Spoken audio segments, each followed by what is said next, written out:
নমস্কার বন্ধুরা, সবাইকে শুভ সকাল। তো রবিবারের সকালের শুভেচ্ছা সবাইকে। তো সকাল সকাল একটা ছোট্ট ভিডিও নিয়ে চলে এলাম। এই যে ছেলে মেয়ে আজকে যাচ্ছে ড্রয়িংয়ে। এখন বাজে সকাল 10টা। তো এখন থেকে ভিডিওটা স্টার্ট করছি। তো সবে একটা প্রথম ব্লগ ভিডিও করছি, কেমন হচ্ছে সবাই অবশ্যই জানিও। তো চলো দেখতে থাকো আজকে কী কী রান্না বান্না করি। বন্ধু এই দেখো বড়মশাই চিকেন নিয়ে চলে এসছে। আজকে রবিবার চিকেন হবে।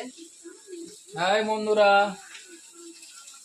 এই যে চিকেন এনেছি, চিকেনটা বানাবো আজকে। তো চলো দেখতে থাকো।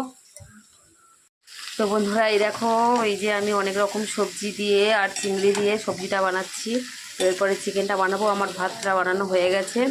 তো চলো সবজিটা বানিয়ে নিই, তারপরে চিকেনটা বানাবো। চলো আমার ভিডিওটা দেখতে থাকো। আজকে সবে একটা প্রথম ব্লগ ভিডিও করছি। বন্ধুরা আমার সবজিটা বানানো হয়ে গেছে। তো এবার এটা নামাবো। আর এই যে আলু কেটে রেখেছি, আর এই যে চিকেনটা আমি ম্যারিনেট করে রেখেছি। এবার চিকেনটা বানাবো। এই যে টমেটো, পেঁয়াজ,